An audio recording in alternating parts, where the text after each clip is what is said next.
I'm Tyler. Let me redo that. This is Tyler Royke. I'm here with my co-host Jimmy Doolin, and you're listening to ABC Agent Broker Conversations, where we talk all things real estate. And Jimmy, how are you doing today? I see you're on the move, out and about somewhere right now. Yeah, I'm down in Florida right now at my son's house, so maybe to his displeasure, but nonetheless, I'm here at his place. So yeah, down in Jacksonville, Florida right now with my wife and the two dogs, Okay. my I get, trusty four-legged companions. yeah. Speaking of dogs, I just got a new member of the family since we last spoke here. I got a little puppy in the house here now. It was very unexpected, but it happened. So the family is growing. Awesome. What kind of pup did you get? We will find out. We don't quite know, but he's got big paws, so potentially some bigger kind of dog breed. We'll see. But yeah, we're gonna do some tests and figure it out. But um, yeah, he's probably about 12 weeks old or something like that. What's his name? His name is Duke. Duke. Yep. Are you a Blue Devil fan, or is anything to do with that? Yeah, I'm not familiar, so no. My wife named him, so I think she just felt the name was suitable. So Gotcha. All right. Well, I one recommendation I can make is find out, do their allergy tests. It's like $150 if you want the info. I can get it from my wife. But I've got one dog that's allergic to darn near everything other than turkey. So no chicken, no beef, no pork, no cod, shellfish. I mean, it's light allergies, strong allergies, vegetables, et cetera, et cetera. So if you have any interest in that, let me know. But anyway, in the week of real estate, I met with my coach. I know we talked about the fact that I had a coaching appointment coming up. Met with him. That was awesome. Put a lot of things in perspective. As I expected, he moved quickly. We went from 2 minutes into the conversation to having a firm path forward for 2025. So that was pretty exciting. We did put criteria around agents and agent attraction and kind of the people that I want to bring in. So I'm committed to the idea that for those that come to me that maybe don't have experience or any sales history, I'm going to put them in my downline under someone else who's open, willing, available to help them grow. I think that's good for them. It's good for me. And that way I can just stay at the task at hand of bringing in experienced, talented individuals. yeah, that seems like a solid plan right there. Yeah. So I've got a goal of 10 either teams or brokerages, somewhere in the 10 to 50 people range. And then I've got a goal of 100 individual agents. So it breaks down to 5 phone calls a day on the agent side and 1 phone call a day on the brokerage side. And I'm, primarily talking to independent people that don't have contractual obligations that prevent them from making a move. And then, of course, teams can be anywhere unless they are. I don't know of any place really that locks down teams other than maybe Compass. That's about the only place that I'm familiar with that locks teams in for some duration, or at least they used to. I don't know that they still do because I don't believe they're writing checks anymore like they once were. So yeah, I'm pretty excited about it. It's steady path. Do you use LinkedIn much, Tyler? I don't, but I I get a sense that maybe I should. Maybe I should at least post on it regularly. I've heard that it definitely is an avenue you can reach people. Yeah, I have never used LinkedIn much, but I have a significant number of I don't know if you call them followers or connections, whatever it is on LinkedIn. But I've never been a LinkedIn person. I've never really understood where that one came into my world, but my coach is it's part of my plan. So I've got to become familiar. And I'd be curious if anybody watching, listening, our podcast, if anybody in here's skilled, experienced, knowledgeable, or knows somebody, feel free to put it in the comments, because I'm unfamiliar with that use, but it is now a part of my plan. So so be it. I've got to figure it out and know how to use it effectively and efficiently. Yeah, I mean it's I think well I have a hard time understanding it because I've never had like a traditional job. I feel like because I feel like it's a really big thing in that world, at least from what I can see. But I think there is an element of it that I guess a certain segment of our demographic, real estate agents, brokers, probably spend quite a bit more time on there than we do. And that might be where the opportunity is, I would imagine. Yeah, I agree with you, because I've never applied for, since I was 21 and got into real estate. I guess in the very beginning of, maybe up to about 22, 23, I applied for some various part-time jobs and things like that to help me, survive and eat and pay rent to stay somewhere. But other than that period of my life, I've never applied for a job. So I've never felt the need to, because I always viewed it as kind of an online resume, right? A social media resume, so that you could secure that next opportunity. Well, I've never been seeking an opportunity from anyone else. So that's just, I mean, I need to go through there, update, check it out. I know that periodically over the years, there's been some updating done. So, but anyway, bottom line is I got to get on it. It is, I've got accountability now with my coach.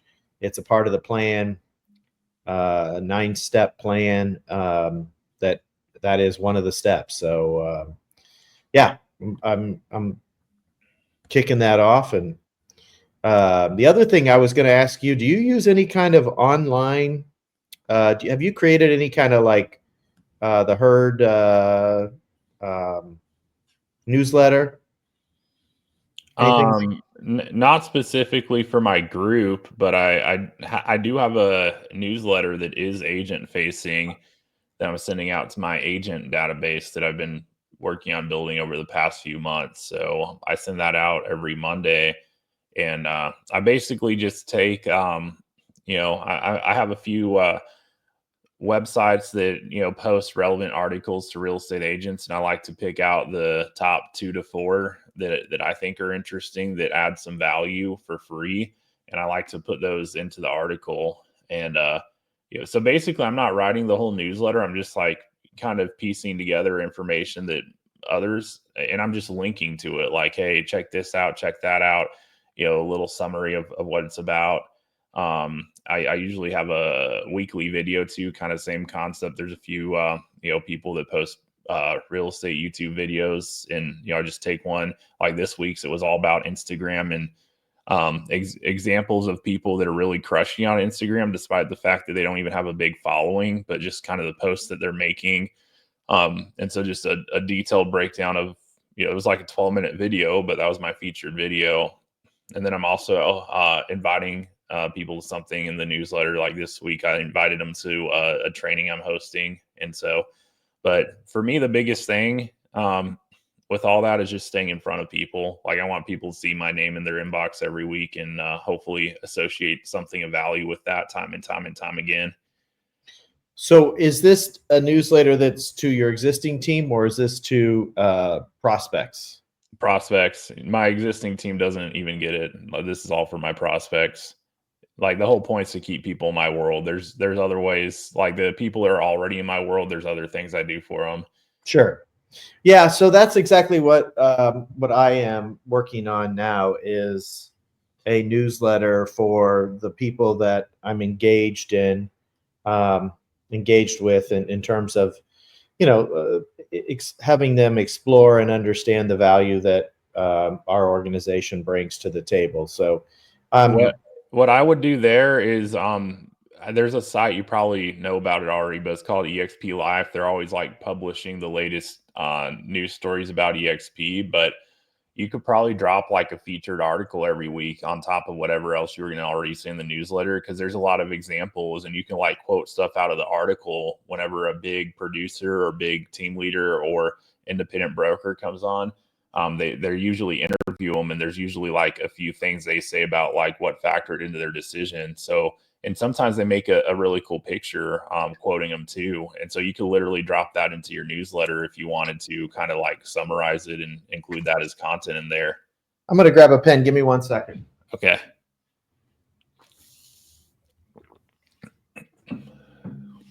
And you said that's called what now? It's called EXP Life. Life, Life? Yeah, or life.exprealty.com. Life.exprealty.com. Okay, cool. I'll check that out. Thank you.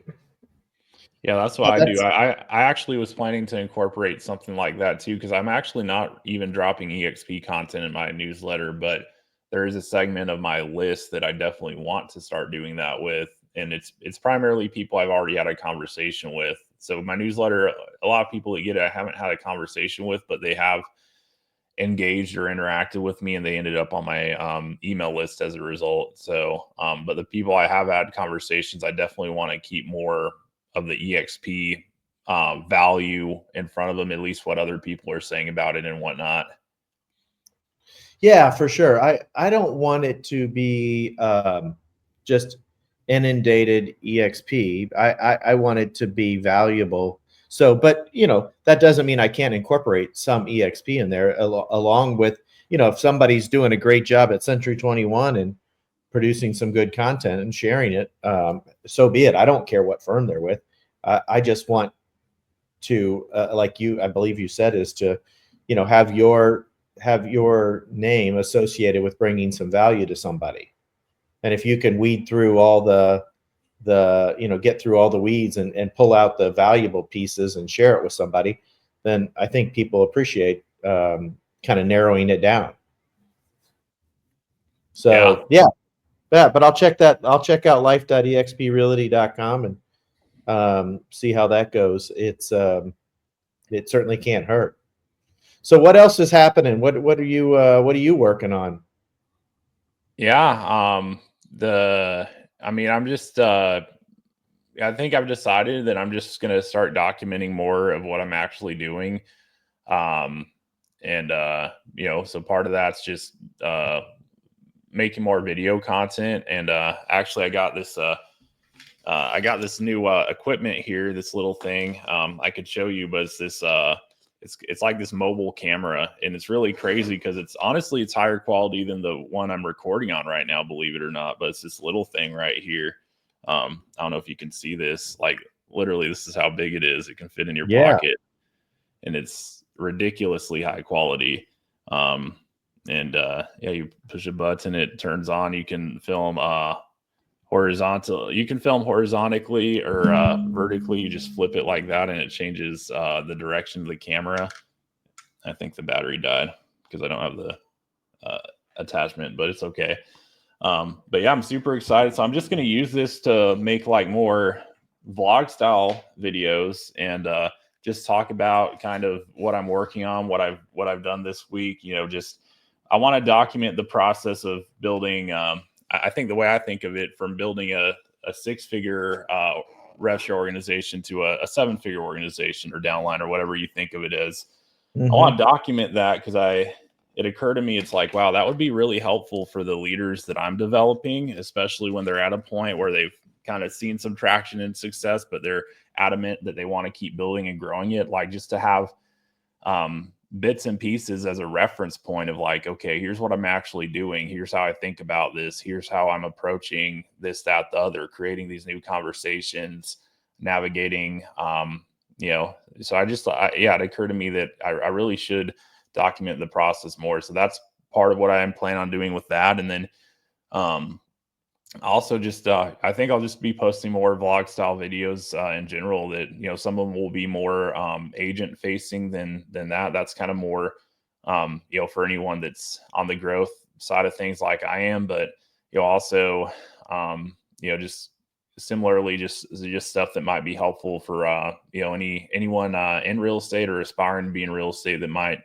have come across me at some point. So yeah, just that's a big thing, is just intentionally being on video more. And with that, it's just not even taking a lot of time to plan out. Like I might just have an idea of what I'm going to speak about in a 3 bullet points, if that. But just unlike a lot of the other videos I've recorded where I really will put some time into the plan behind what I'm recording. It's just like a vlog is more of like kind of speaking what's on your mind, almost like how we do here. So that's one thing. And then yeah, I'm just as I mentioned, I hired a video editing team. Yeah, I was going to ask you, how are the videos going and the editing and everything else? Yeah, I sent them 4 videos that they're editing right now. So should be turned around within 3 days. I sent them like a day ago. So that they're just helping me get some stuff optimized with my channel as well. So but yeah, so far it's great. Because like whenever I have something, whether it's whether it's a video I send or a thumbnail, or if I need ideas. And that's actually one of the cool things too. The guy that I'm working with is a YouTuber. I had a strategy call with him, and he got to understand my vision for my channel, and we started. And like he just fired off the cuff like 3 different content ideas, and I'm like thinking, wow, that's a really good one right there. Like that would reach my target people. So he really knows what he's doing, and he's an agent too, so he gets it.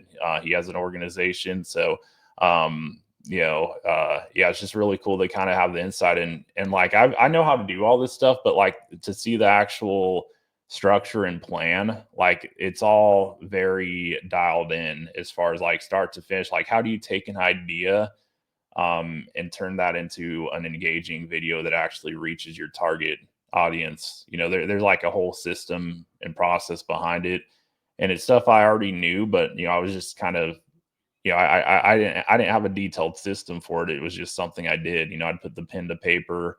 But yeah, for me, it's really neat to see his system behind it, because it even helps me just even further dial in what I'm going to put out there to reach more of who I want to reach. So I'm really excited about it. And yeah, so far it's I'd say it's better than what I anticipated going into things. So I'm expecting it's going to lead the way for a lot of growth. So That's awesome. I'm glad to hear it. I think the most difficult piece for most folks is, well, what do I get on there and talk about? What do I say? What would somebody want to hear from me, etc. So I do think if overcoming that hurdle and having some content ideas and or some direction, that I think that's huge, because most folks that's where they fall flat, is consistently being able to get on and talk about something and producing something, because they kind of get lost in well, what would I say, what would I do in that world. So if you've overcome that, I think you're well on your way. I think one of the easiest ways, it's just a mindset shift about it. But um, think about, like, if people could think of less like just trying to figure out what content they're going to make, and more of like, hey, what aspects of what I'm already doing could I just document? I think it would make things a lot easier. Because we're real estate people. We're not like YouTubers. We're not like content creators. But there's aspects about what we do week in, week out, that if we wanted to document it, we totally could. It's something we're already doing. So I think if you can think of it in that frame of mind, like for your agent that's out there closing deals, like when I say document, I'm talking about what deals you're working on right now, and what challenges you had to overcome, or how you got to a point where hey, you saved a client 15 grand. How did that happen? Like walk us through like what actually played out with that. How did you identify that opportunity? Like if you just document those stories and kind of recap, like, hey, you wouldn't believe what happened, today. And then you're just kind of speaking about it, kind of, that's insightful for people, whoever you're wanting to reach. That could be content that gets you another client if you're taking, because we all have these stories, and few and far people between, I feel like, do a really good job of retelling that story in the form of a content piece. But that's where the opportunity is. So the more you can just think of, like, hey, what aspects of my day, my week can I actually document and speak about, at that point you're not really coming up with any content, you're just sharing something that already happened. For sure. Yeah. I agree. I mean, I know that the way that I often think about it is I reverse it, and I ask myself as I'm thinking about producing something or some sort of content is, you know, what do I do when I'm out looking up something on YouTube? And I use YouTube to some extent. I may use it more frequently than Google anymore, in that I go on there and because I find a person that tells me their experience with the product, the service, the location, the whatever. I mean, even a restaurant, if you can go on and read people's reviews, but you can go on and watch somebody's quick video about their experience there, and you can hear the inflection in their voice. You can see the excitement in their facial expressions, as opposed to just seeing words on a piece of paper. So when you think about it, about how do you use YouTube, and if you don't use YouTube, then start using it, because if you're going to create some sort of content, I think you have to certainly use YouTube to understand how others might use it, right? So, but I just find that based on how I use it is the easiest way for me to then create content and create value for someone else, hopefully for someone else. I guess you never know. Now, I'm certainly no popular YouTuber, so Yeah.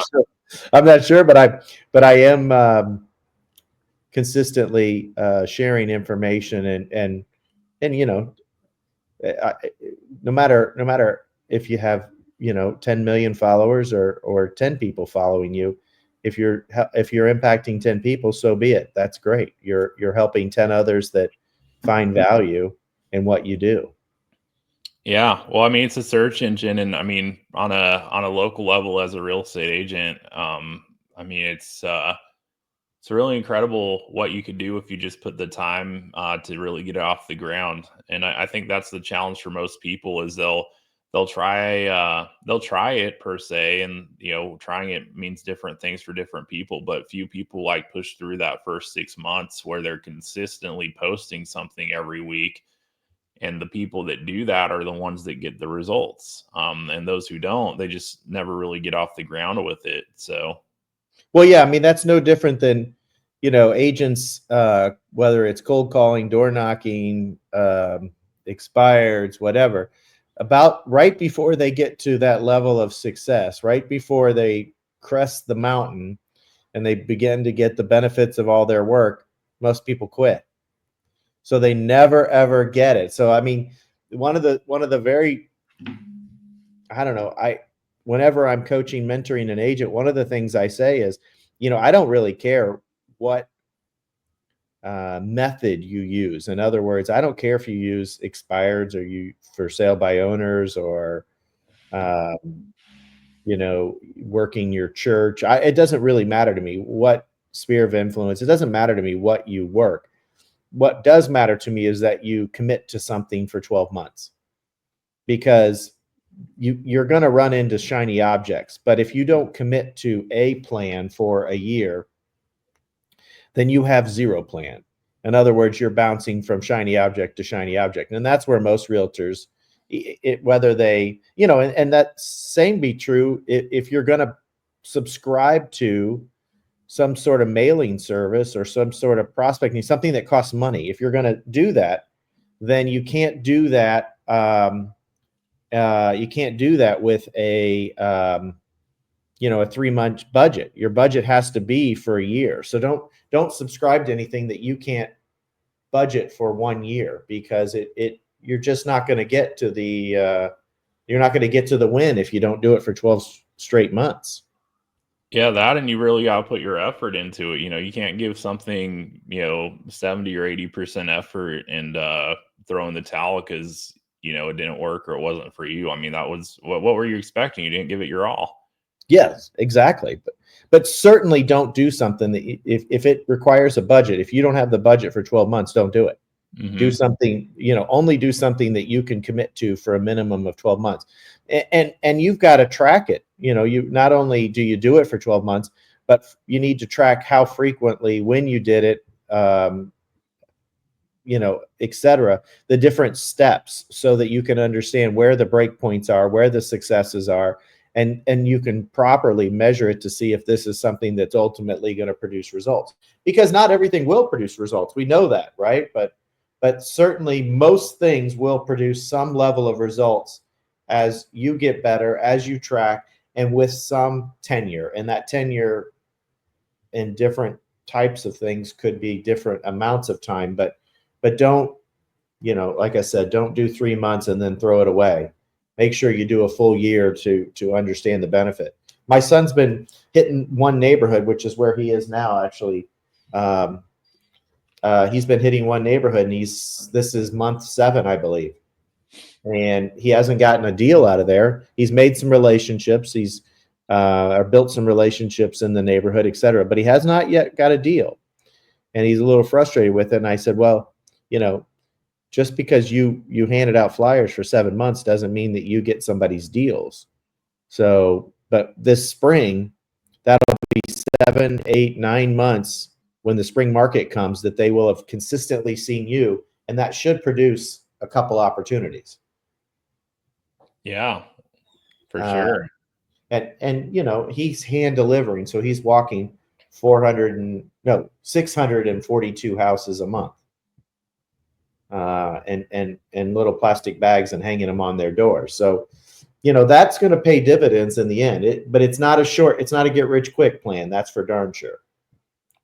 Yeah, it's building familiarity, but I mean, there's when you're doing that, you're probably the only person that's really building that level of familiarity with everyone in the neighborhood. So yeah, you definitely get an opportunity when the time comes.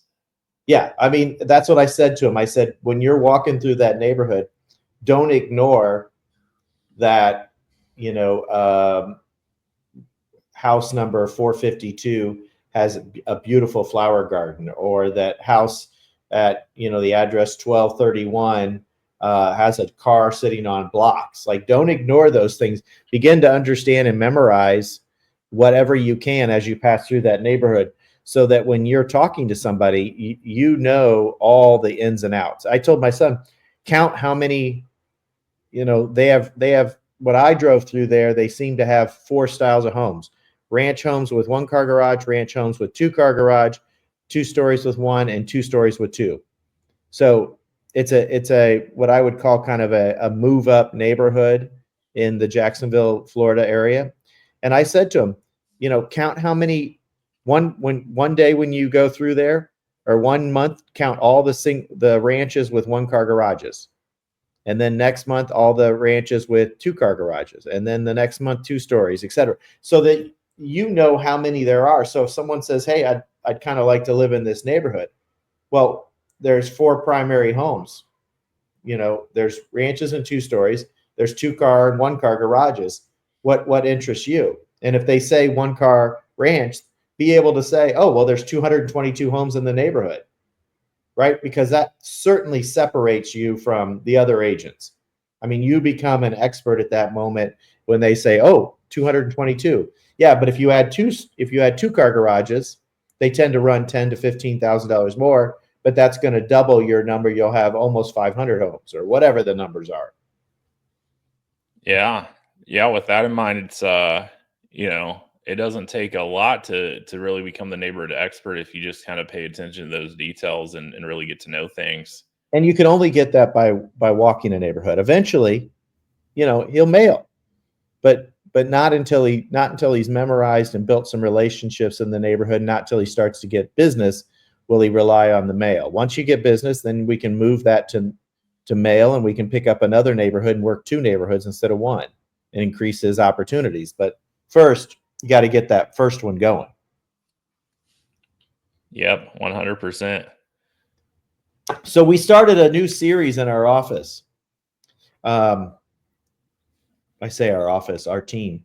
You know, I've got a significant number of very experienced agents on my team that have been in the business, you know, like me, 30 years.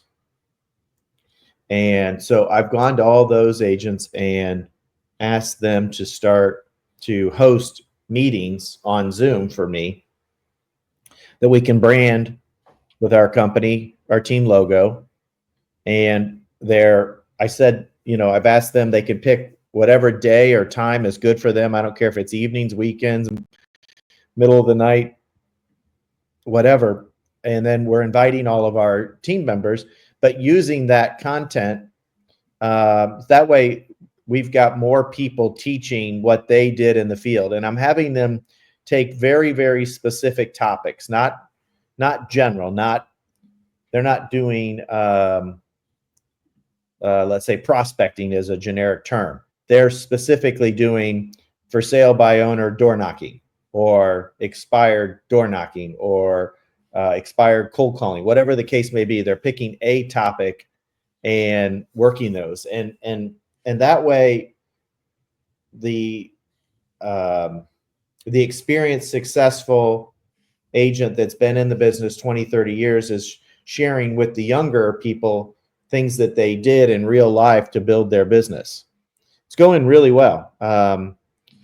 The experienced agents obviously appreciate the fact that people value their opinions, and people value their information and what their experiences that they can share. The young folks are just thrilled because they get to hear different perspectives, different people talking on these subjects. And again, I've gone to all these agents and said, you pick the day and time that's good for you, and we'll record it, whether there's 2 people on there or there's, you know, 100 people on there. We'll record that, and we'll use that content to share with our agents throughout the course of the year. So I'm real excited about that. Yeah, that's awesome. Yeah, Been well received. yeah, I bet. I mean, yeah, there's a wealth of wisdom that your group has there.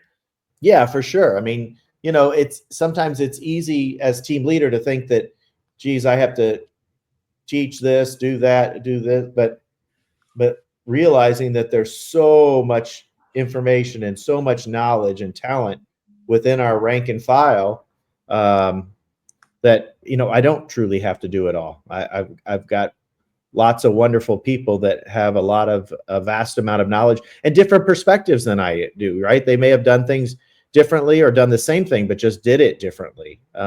Either way, it's all good and beneficial to the agents, because they need to hear as many opportunities as they can on how they can grow and build their own business. Because as we know, there is no one way fits all. It is every way seems to work. I've not seen a hurdle. The only thing I know of that doesn't work in real estate is if you are not persistent. You've got to be persistent and consistent. But short of that, I don't think it matters if you're tall, you're short, you're fat, what color your skin is, what your sexual orientation is, what, you know, if you have tattoos or no tattoos, or piercings or no piercings. I mean, nothing else seems to matter other than persistence. That just seems to be the defining thing for realtors to be successful in real estate, is that they are persistent, that they don't give up. Perseverance, persistence, whatever you want to call it. They just don't give up. They keep plugging along. So, I mean, you know, my mom's in her 70s now, and I think her business is probably, I don't know this to be factual, but I think her business might be better today than it's ever been. And she's probably 20, 25, I'm 35 years in. So she's probably about 25 years in the business. And, you know, she got into it in her 50s, and she wasn't trying to light the world on fire. So, but she was trying to make a living and be near her grandchildren and all that good stuff. So I think 25 years later, consistently doing the right things, I mean, she's busier than I've ever seen her. just kind of blows my mind. In her 70s, she's out. I mean, she's doing phenomenally well. She'll likely icon, and which I think is pretty freaking amazing. Yeah, that's awesome.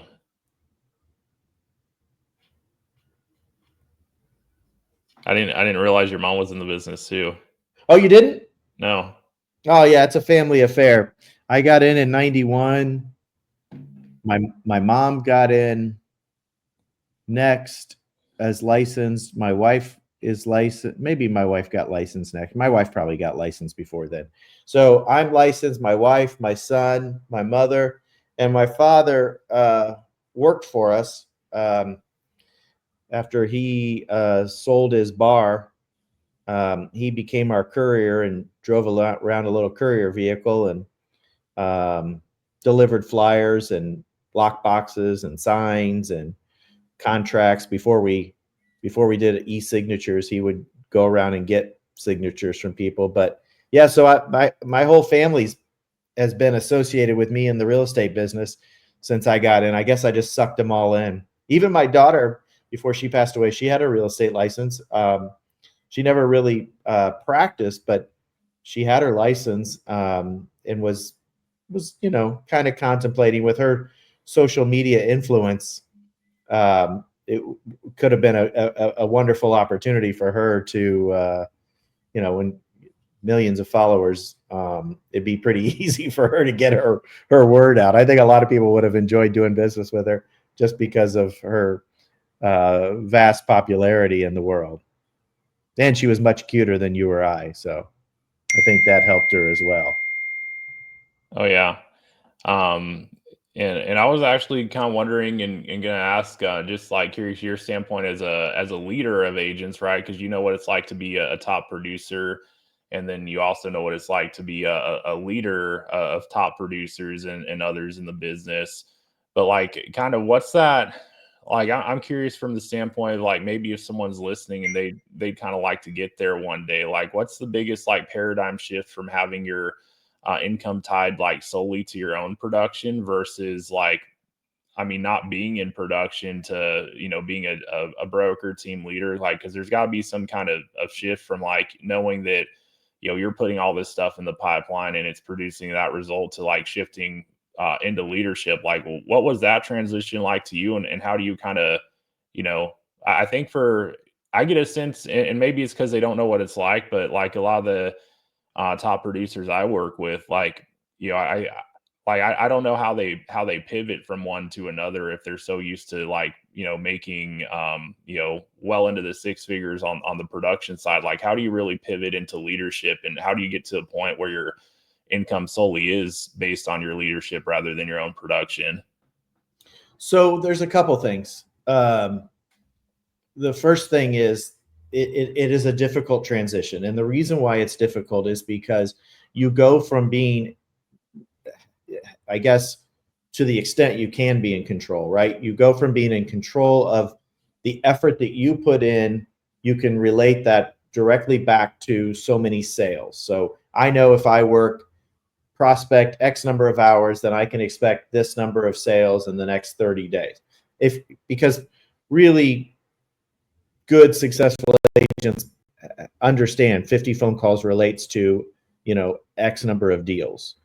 So then when you transition into brokerage or a team leadership role, now what you're doing is you're taking your information and you're trying to share that information and motivate other people to do what you did, or some portion of or at least to do what they want to do in an effort to grow their business.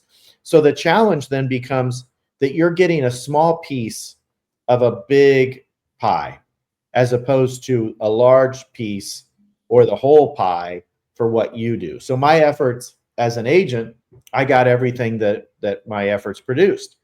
As a broker owner, when I started in the brokerage, I originally started with 30. I was the 32nd agent, so there was 31 agents in me.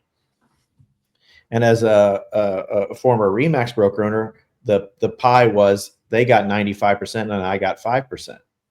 So that's a pretty small piece. So I went from at that time doing around 30 some million So you go from 30 million, which was just under $1 million in commissions. So 5%, for me to do $1 million in commissions, you can see those 30 agents had to produce a lot of real estate in order for me to earn the same amount of income. Well, the reality is that 30 agents wasn't going to do it. So I had to continue to grow that. But eventually, at 250 agents and $1 billion in sales, that produced about 25 million in commissions, and 5% of 25 million was 1.2 million. So that was circa 2007, roughly. That was my last full year in real estate. So roughly $1 million in gross commissions as an agent to 2016.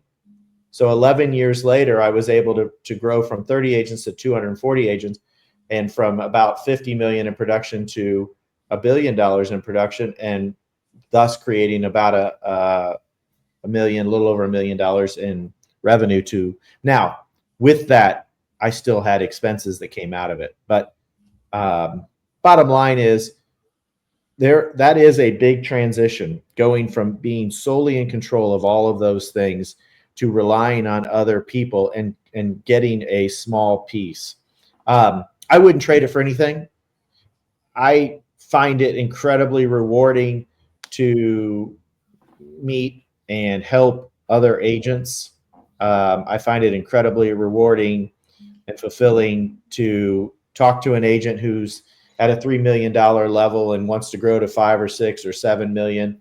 And with the idea that I get a small piece of the pie, they benefit from me getting a small piece, and I benefit from getting a small piece. But that puts us all on the same trajectory, that we're there to help each other. So it is very different, no doubt about it. But I find it rewarding. I would not have zero desire to go back.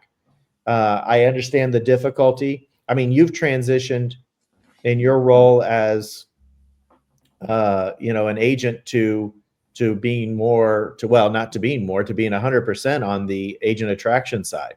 So you've found that opportunity. I think from an agent perspective, it's similar to when an agent buys all their leads and they've got referral fees and splits on pretty much everything they have.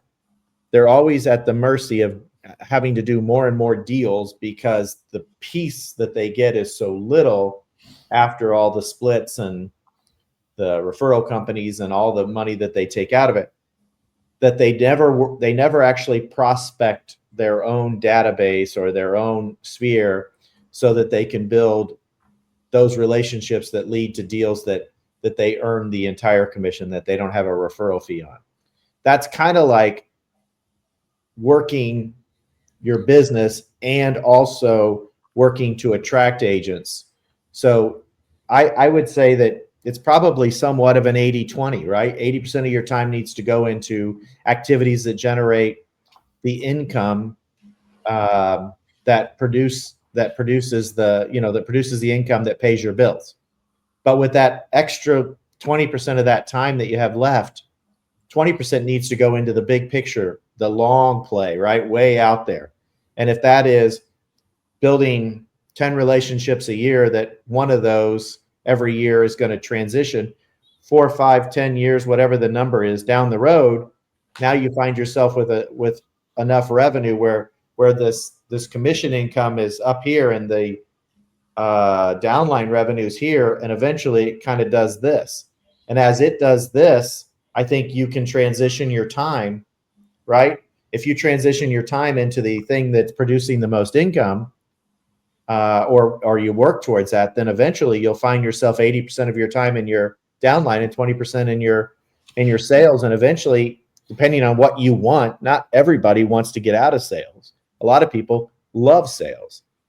For me, I loved working with the agents more than I did the consumer. I liked helping the agent grow and prosper, and I liked having more of a one-on-one relationship to understand what somebody wants to achieve and then helping them achieve it. Yeah, I can definitely relate to that. Yeah, I mean, you've gone through this same transition. Yeah. I'm sure you can relate that, at one point in time, 99% of your time was in sales and 1% was in, well, you at some point in time, you probably could go back and say you had zero time invested in growing as a attraction element. But eventually, as you started to have some success there, you start to, move the needle, right? Yeah. Yeah, that makes sense. Yeah. So, I think, but certainly if somebody has questions on agent attraction, not maybe even if it's not necessarily the process, but maybe how to transition. You and I certainly could share some wisdom on that if they need it. So, if that's something that interests you, make a comment, ask a question. We would be open to it. And if you're somebody who wants to do it and doesn't know how, man, maybe bringing you on the show and talking about what you're doing, not doing, et cetera, what you need to do. Maybe we could do kind of a live agent session where talking to somebody about growing and changing. Maybe you and I could hold them accountable once a quarter or something on here. I don't know. Who knows? Yeah. I mean, I think we'd be up for it if anyone's out there hearing this. So Yeah. I mean, if it interests you, make a comment, ask a question, certainly like and share. We'd love that. We'd love to help you if we can. So anyway, any closing thoughts from you, buddy? no, I mean, I'm going to a mastermind at the end of this week, so happy to report back next week when we do the next show here. But it's about agent attraction, so right on topic there. Yeah, for sure. And you and I isn't our next thing in Texas that we'll be at together?